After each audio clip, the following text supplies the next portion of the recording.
In the vast expanse of the universe, where stars twinkled like distant dreams, a great power was rising. The Galactic Empire, a force unlike any other, was spreading its influence across the cosmos. It was an empire built on the backs of 1,000 worlds, each one conquered and absorbed into its ever-growing reach. At the heart of this empire sat the Emperor, a being of immense power and even greater ambition. He was not content with ruling just one planet, or even one solar system. No, his eyes were set on the entire galaxy.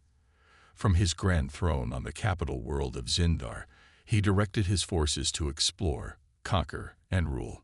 The Empire's strength lay in its diversity. Countless alien races, each with their own unique abilities and technologies, had been forcibly united under the Imperial banner.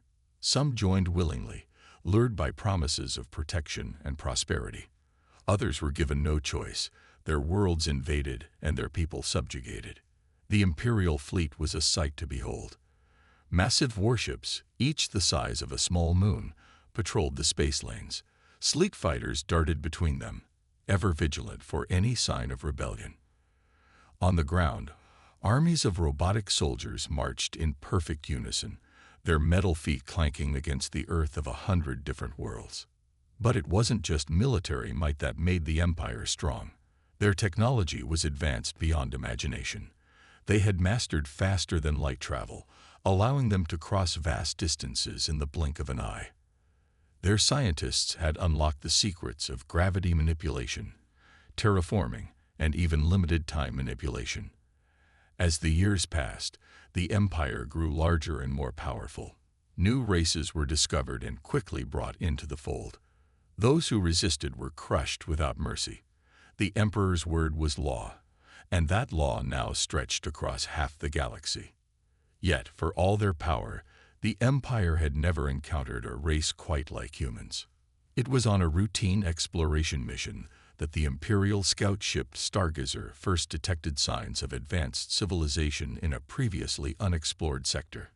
Initial scans showed a solar system with 9 planets, but it was the third one from the sun that caught their attention. It was a blue and green jewel, teeming with life and technology. Captain Zorn, a veteran of many first contact missions, felt a tingle of excitement. This was what every explorer dreamed of. A new world, ripe for the picking. He ordered his ship to move closer, careful to stay just outside the range of any potential defensive systems. As they approached, they began picking up transmissions. Strange languages filled the airwaves, accompanied by images of a species they had never seen before. These creatures walked on 2 legs, had 2 arms, and seemed to cover their bodies with artificial coverings. They called themselves humans. Zorn couldn't believe his luck. This world was perfect. Advanced enough to be useful, but not so advanced that they would pose a real threat to the Empire.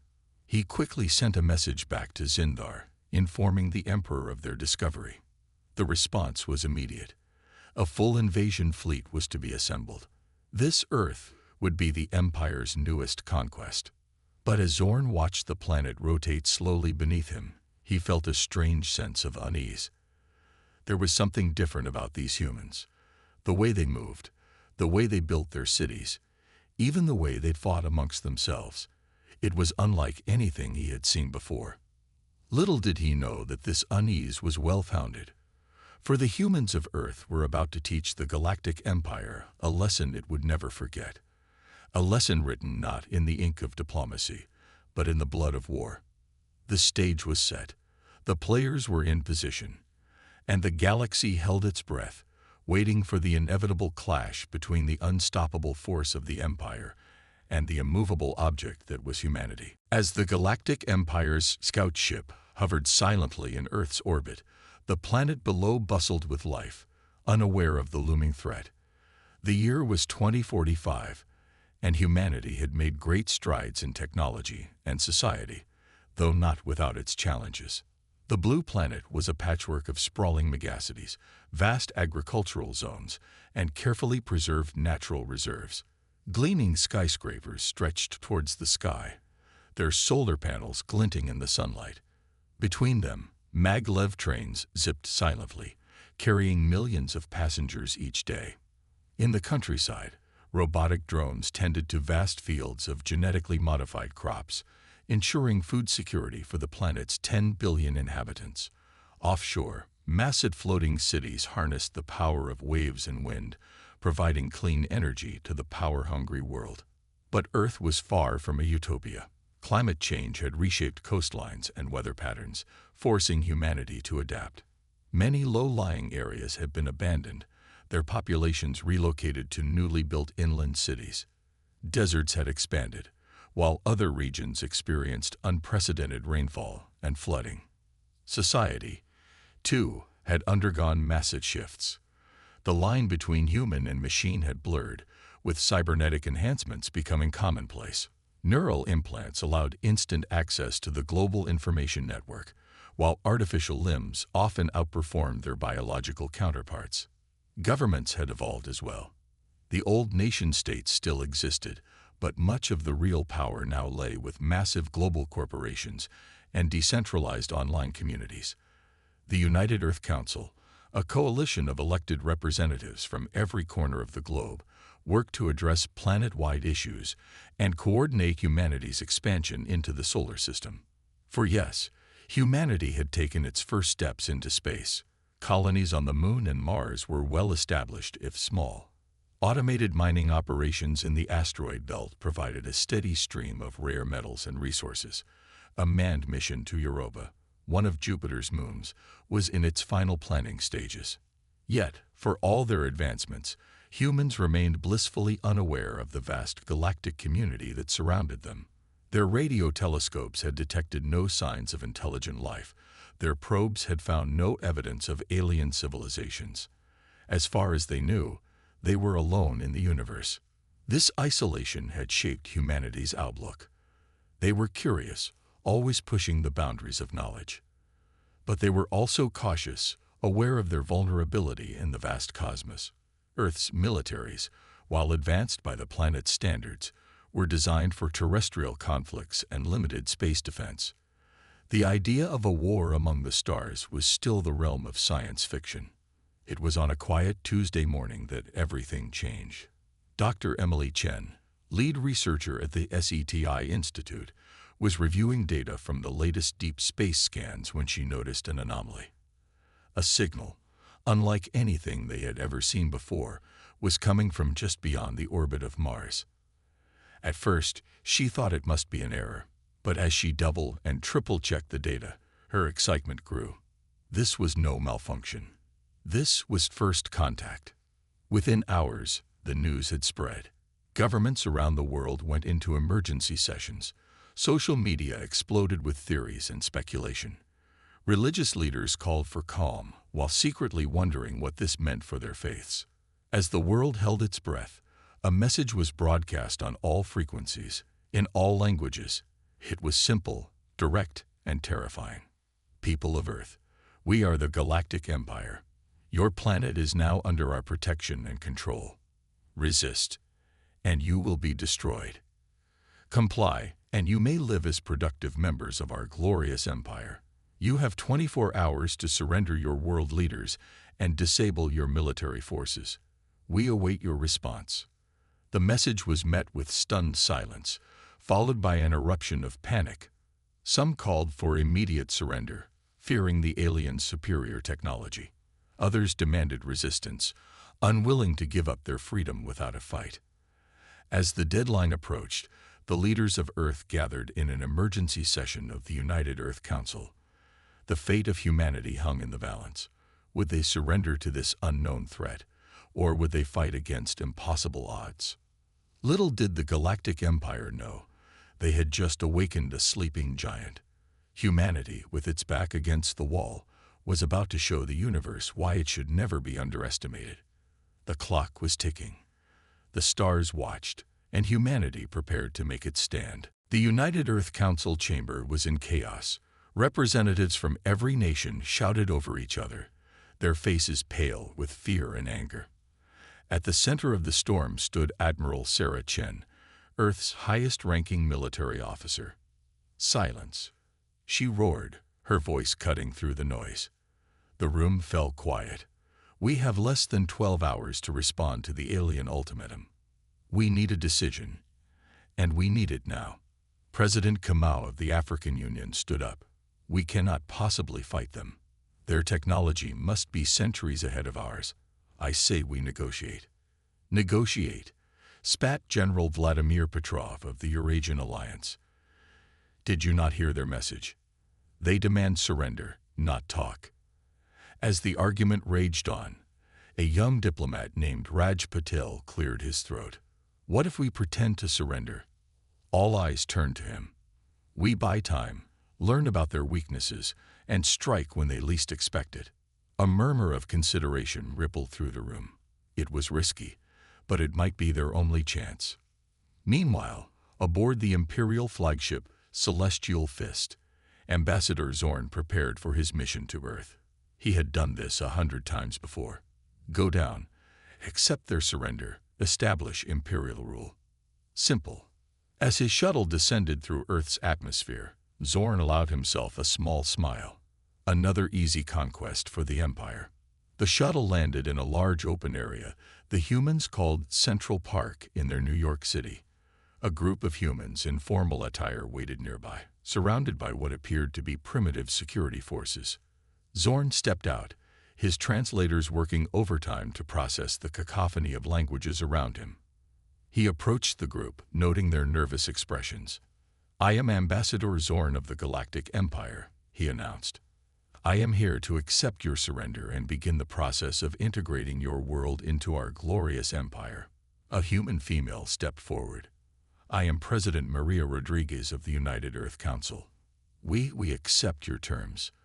Zorn nodded, satisfied. "Excellent. Now, if you'll just sign these documents." He was cut off by a commotion in the crowd. A human male had broken through the security line and was running towards them, shouting, "We will never surrender. Earth belongs to Huma." The man's words were cut short as Zorn's bodyguard vaporized him with a plasma rifle. The crowd gasped in horror. Zorn turned back to the shocked president. "As you can see, resistance is futile. Now, where were we?" But something had changed. The fear in the human's eyes was gone, replaced by something Zorn had never seen before in a conquered species. It was cold, hard fury. President Rodriguez's voice was ice. "Ambassador Zorn, I'm afraid there's been a misunderstanding. We are not here to surrender." Zorn blinked in confusion. "But you said." "I lied," Rodriguez interrupted. "Humans have a long history of saying one thing and doing another, especially when faced with tyranny." Alarms began blaring from Zorn's shuttle. He turned to see hundreds of small objects rising from hidden locations around the city. Primitive missiles, but in such numbers. "This is impossible," Zorn sputtered. "You can't fight the Empire. We'll destroy your entire civilization." Rodriguez's smile was grim. "Perhaps, but we'll make sure you remember the cost of underestimating humanity." As chaos erupted around them, Zorn realized his terrible mistake. This was no ordinary conquest. The Empire had awoken something ancient and terrible in these humans, something that had been sleeping for millennia, waiting for a threat big enough to warrant its full, terrifying power. In that moment, as the first missiles streaked towards his ship, Ambassador Zorn understood a fundamental truth about humans. They didn't negotiate with tyrants. They didn't surrender to bullies. When pushed to the wall, humans did something far more frightening. They fought back, with everything they had. As Zorn's shuttle lifted off, barely escaping the barrage, he sent an urgent message to the Imperial fleet. "The humans have rejected our offer. Prep for full invasion. And may the gods have mercy on us all." The first battle for Earth had begun, and the Galactic Empire was about to learn why humans were the most dangerous species in the universe. As Ambassador Zorn's shuttle desperately fled Earth's atmosphere, the planet below erupted into a frenzy of activity. The United Earth Council had anticipated this moment and set in motion a plan years in the making. Operation Sleeping Giant, as it was called, began with a worldwide broadcast from President Rodriguez. Her face, grim but determined, appeared on every screen across the globe. Citizens of Earth, she began, the time has come for humanity to stand united against an otherworldly threat. We face an enemy that seeks to enslave us, to strip away our freedom and identity. But we will not go quietly into the night. We will fight, and we will win. Her words ignited a fire in the hearts of billions. Factories that once produced consumer goods now churned out weapons and armor. Universities became think tanks, their brightest minds working tirelessly to unlock the secrets of alien technology. In orbit, Earth's modest fleet of defensive satellites underwent rapid upgrades. Solar panels unfurled, revealing hidden weapon systems. Dormant defense platforms came to life, their fusion reactors humming with energy. But humanity's true strength lay not in its technology, but in its creativity and unpredictability. Dr. Aisha Patel, a brilliant physicist, led a team that had reverse-engineered technology from a crashed alien probe years ago. They had kept it secret, preparing for this very moment. Now, they unveiled their creation. The quantum disruptor, a weapon capable of destabilizing the molecular structure of any material. Meanwhile, in the depths of the Mariana Trench, General Jabaway oversaw the activation of Project Leviathan. Massive underwater facilities housed fleets of advanced submarines and aquatic mechs, hidden from prying alien eyes. Even the moon played a crucial role. Colonel Jamal Thompson commanded a secret base on the far side, armed with rail guns capable of launching projectiles at near-light speeds. These rods from God could strike with the force of nuclear weapons without the radioactive fallout. But perhaps the most audacious plan came from an unexpected source. Hacker Collective Anonymous, long a thorn in the side of governments, now turned its skills to humanity's defense. They prepared a virus of unparalleled complexity, designed to infiltrate and corrupt alien computer systems. As the days passed, tension mounted. The alien fleet grew closer, their numbers far greater than anyone had anticipated. Fear gripped many hearts, but it was overshadowed by a grim determination. In homes across the world, families said tearful goodbyes as millions volunteered for military service. Children dug bunkers in backyards while their parents stockpiled supplies. The elderly shared stories of past wars, reminding everyone of humanity's resilience. Even nature seemed to sense the impending battle. Animals behaved strangely, birds flew in unusual patterns, and the very air seemed charged with anticipation. A week after Zorn's failed diplomatic mission, the Imperial fleet arrived. Thousands of ships darkened Earth's skies, their massive forms blotting out the sun. It was a sight designed to inspire terror and hopelessness. But the Galactic Empire had miscalculated. Instead of cowering, humanity looked up at those ships with defiance. In every city, in every village, people stood shoulder to shoulder, ready to face whatever came next. Aboard the Imperial flagship, Emperor Zaxthar watched the blue planet with a mixture of anticipation and annoyance. These humans had dared to resist his divine will. They would pay dearly for their insolence. "Begin the invasion," he commanded, his voice cold and cruel. As the first wave of dropships descended towards Earth, humanity held its breath. This was the moment they had prepared for. Win or lose, the next few hours would determine the fate of their species. In New York, President Rodriguez stood atop the United Nations building, watching the alien ships approach. She turned to her aide and said quietly, "Send the signal. Operation Sleeping Giant is now active." Across the globe, hidden weapons powered up. Soldiers moved into position. And every human being, from the youngest child to the oldest elder, steeled themselves for the fight of their lives. The battle for Earth was about to begin. And the Galactic Empire was about to learn a harsh lesson. When it comes to protecting their home, humans don't just fight. They annihilate. The sky over Earth burned. Thousands of Imperial dropships, each carrying hundreds of alien soldiers, descended through the atmosphere. Their energy shields glowed red-hot from the friction, creating a terrifying light show. On the ground, humans watched with a mix of fear and determination.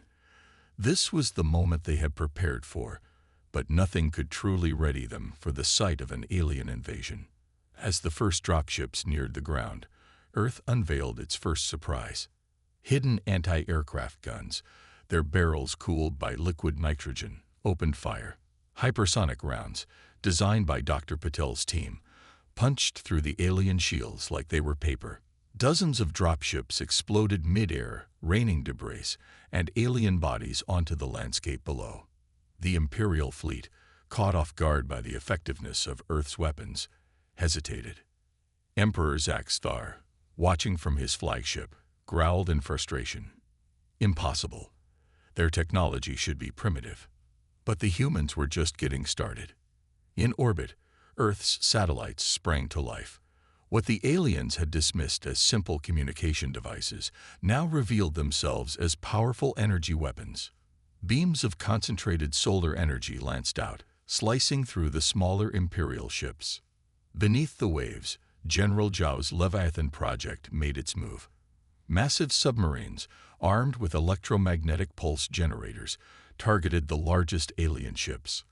The pulses disrupted the aliens' anti-gravity systems, sending several city-sized vessels plummeting into the ocean. The Empire struck back hard.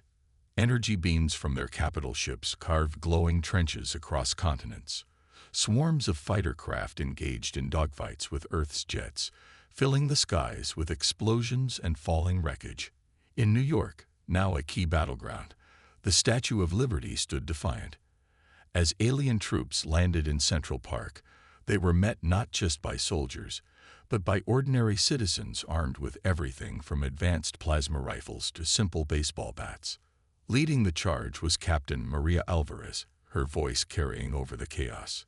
For Earth, for humanity, push them back. The aliens, used to easy conquests, found themselves in a nightmare. Every building was a fortress, every street a potential ambush, and the humans fought with a ferocity that shocked even the most hardened Imperial veterans. In London, the ancient streets became a maze of death for the invaders. Big Ben, its clock face shattered by alien fire, concealed a battery of rail guns that picked off dropships with unerring accuracy. The deserts of Africa, which the aliens thought would be easy conquest, revealed their own secrets. Massive mechanical worms, solar-powered and armed with disintegration beams, erupted from the sand to swallow entire alien squadrons. But it was in the digital realm that humanity truly showed its ingenuity. The anonymous virus, carried by countless infected drones, wormed its way into the Imperial network. Alien communications became garbled, targeting systems went haywire, and some ships even turned on each other. As the battle raged on, it became clear that this was no easy victory for the Empire. Every inch of ground was paid for in blood, both human and alien. Emperor Zaxthar, his earlier confidence shaken, demanded answers. How are they doing this? They're savages, primitives. His advisors, equally baffled, had no good answers. The humans were using technologies the Empire had never seen before, tactics that defied conventional warfare. As the first day of battle drew to a close, both sides had taken heavy losses. Alien ships littered the orbit of Earth, while many of humanity's great cities lay in ruins. But the humans had achieved something remarkable. They had survived the initial onslaught. In the smoldering ruins of Washington, D.C., President Rodriguez stood before a group of weary soldiers and civilians. Her uniform was torn and dirty, but her eyes blazed with determination. "We have shown the universe what humanity is capable of," she said, her voice carrying to millions through emergency broadcasts. "But this is just the beginning. Tomorrow, we take the fight to them." A cheer went up, echoed in cities and bunkers around the world. The battle for Earth was far from over, but humanity had made one thing clear: they would not go quietly. The Galactic Empire had started this war, but the humans intended to finish it. As the sun rose on the second day of the invasion, the true scale of the conflict became clear. Earth was scared, its cities burning, its oceans churning with the wrecks of alien and human ships alike. But humanity was far from defeated. In orbit, Colonel Jamal Thompson's moon base revealed its full potential. Massive railguns, powered by helium-3 reactors, launched tungsten rods at near-light speeds. These rods from God struck with the force of nuclear weapons without the fallout. Imperial ships, caught off guard by attacks from Earth's satellite, found themselves being punctured like tin cans. On the ground, the tide of battle shifted constantly. In the ruins of Tokyo, mech suits piloted by skilled human operators engaged in close-quarters combat with alien walkers. The streets echoed with the clash of metal and the scream of energy weapons. But it was in the Amazon rainforest that the aliens faced their most bizarre challenge. Dr. Elena Vasquez, a brilliant biotechnologist, had engineered the local flora into living weapons. Alien troops found themselves entangled by fast-growing vines, blinded by spores, and dissolved by hyperacidic sap. Emperor Zaxthar, watching the carnage from his flagship, was livid. How can these primitives be defeating us? We've conquered 1,000 worlds. His head scientist, nervously adjusting his tentacles, replied, "Sire, it appears the humans have developed technologies in secret, waiting for this moment. And their tactics, they're unlike anything we've encountered." Indeed, humanity's greatest strength was its unpredictability. In Australia, Aboriginal fighters used ancient Dreamtime paths to appear and disappear at will, ambushing alien patrols with terrifying efficiency. In Russia, General Svetlana Petrova led a massive armored division in a daring assault on a landed imperial capital ship, using tactics inspired by ancient Mongol horsemen. The anonymous virus continued to wreak havoc on imperial systems. Alien ships found their navigation systems compromised, leading them into traps or causing mid-air collisions. Some imperial soldiers reported seeing terrifying hallucinations, their neural implants hacked to induce fear and confusion. But the Empire was far from defeated. They brought in planet cracker ships, massive vessels capable of tearing continents apart. As one approached South America, humanity faced its darkest hour. In a hidden bunker beneath the Andes, a team of international scientists worked frantically. Led by Dr. Quaimose, they had been developing a last-resort weapon, the quantum entanglement disruptor. It was a device capable of severing the bonds between atoms, potentially unraveling matter itself. As the planet cracker charged its main weapon, Dr. Osi made a fateful decision. "Activate the QED," he ordered, his voice heavy with the weight of billions of lives. The device hummed to life, drawing power from the Earth's magnetic field. A beam of pure quantum energy lanced out, striking the planet cracker. For a moment, nothing seemed to happen. Then, like a time-lapse of decay, the massive ship began to disintegrate, its very atoms falling apart. The sight of a planet cracker being destroyed sent shockwaves through both human and alien forces. Emperor Zaxthar, for the first time, felt fear. "What manner of demons have we awakened?" he whispered. But the use of the QED came at a terrible cost. The quantum disturbance spread, causing widespread destruction. The southern tip of South America was torn apart, and millions lost their lives. President Rodriguez, upon hearing the news, wept openly. "The price of freedom is high," she said in a worldwide broadcast, "but we will pay it. We will not let their sacrifice be in vain." As the war entered its second week, both sides regrouped. The Empire, shaken by the loss of a planet cracker, pulled back to a defensive position around Mars. Humanity, emboldened by their successes, but sobered by the losses, prepared for the next phase of the war. In secret labs and hidden factories around the world, humans worked tirelessly to replicate and improve upon the alien technology they had captured. Each day brought new innovations, new weapons, new hope. The battle for Earth had become a war for the solar system, and humanity, against all odds, was holding its own. The Galactic Empire had come expecting an easy conquest. Instead, they found themselves in a fight for survival against a species that refused to bow, refused to break, and refused to give up. The stars themselves seemed to hold their breath, waiting to see what humanity would do next. 1 month into the war, Earth was a changed world. Cities lay in ruins, continents bore scars visible from space, and the night sky was filled with the debris of countless battles. But humanity's spirit remained unbroken. In a bold move, the United Earth Council decided to take the fight to the enemy. Operation Starfall was born. Using reverse-engineered alien technology, humans had built their first faster-than-light ships. These vessels, small but incredibly fast, were piloted by the best and bravest Earth had to offer. Captain Zara Chen, ace pilot and daughter of Admiral Sarah Chen, led the first wave. As her ship, the Hope's Dawn, jumped into hyperspace, she whispered, "For Earth." The human fleet emerged in the heart of the Imperial Armada orbiting Mars. The aliens, caught completely off guard, were thrown into chaos. Human ships, employing guerrilla tactics, struck with precision and withdrew before the Empire could respond. On Mars itself, a different battle was unfolding. Dr. Aisha Patel, having perfected her quantum disruptor technology, led a team to infiltrate the Imperial base. Their mission: to plant a device that would turn the planet's magnetic field into a weapon against the alien ships. As battles raged across the solar system, Emperor Zack Star faced a crisis. His once mighty fleet was in disarray, his troops were demoralized, and now these humans dared to attack him directly. In desperation, he ordered the use of the Imperial Sunbreaker, a weapon capable of inducing a solar flare that would wipe out all life in the inner solar system.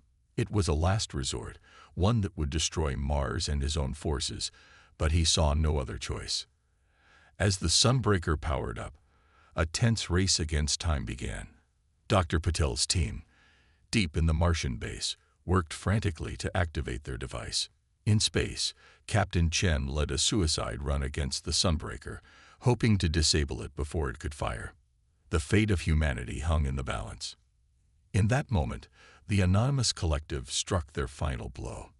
The virus they had planted weeks ago suddenly activated its full potential. Across the Imperial fleet, ships lost power, life support systems failed, and weapons went offline. Emperor Zack Star watched in horror as his mighty armada fell silent. On his own flagship, alarms blared as systems shut down one by one. Just as the Sunbreaker was about to fire, Captain Chen's ship slammed into its main reactor. The resulting explosion lit up the Martian sky like a second sun. Simultaneously, Dr. Patel activated her device.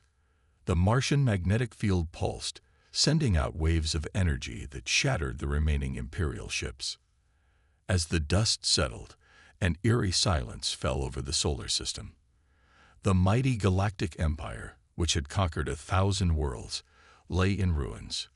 In the aftermath, humanity faced a new reality. They were no longer alone in the universe, and the stars were now within their reach.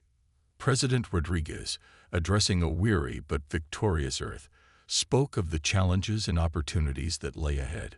"We have faced our greatest test and emerged stronger," she said. "Now we must decide what kind of galactic citizens we will be." The former empire, leaderless and broken, sued for peace. Many alien worlds, inspired by Earth's victory, declared independence. A new era of galactic politics had begun, with humanity playing a central role. As reconstruction began on Earth and Mars, scientists and engineers worked to adapt the alien technology for peaceful purposes. The QED, once a weapon of last resort, now powered clean energy reactors. Faster-than-light drives promised to take humanity to the stars. Captain Chen, standing on the observation deck of the newly commissioned Earth ship Phoenix, looked out at the galaxy. "We came so close to annihilation," she mused. "But instead, we found our place among the stars." Dr. Patel, working on establishing Earth's first extrasolar colony, remarked to her team, "The Empire thought they were coming to conquer primitives. Instead, they awakened giants." And so, humanity stepped onto the galactic stage. They carried with them the hard-earned wisdom of their victory, the scars of their near destruction, and the unbreakable spirit that had seen them through their darkest hour. The universe watched, wondered, and waited to see what these humans would do next. For it was clear now that when humanity was pushed to the brink, they didn't just survive. They revolutionized. They didn't just fight. They annihilated. And now, they were ready to shape the future of the galaxy.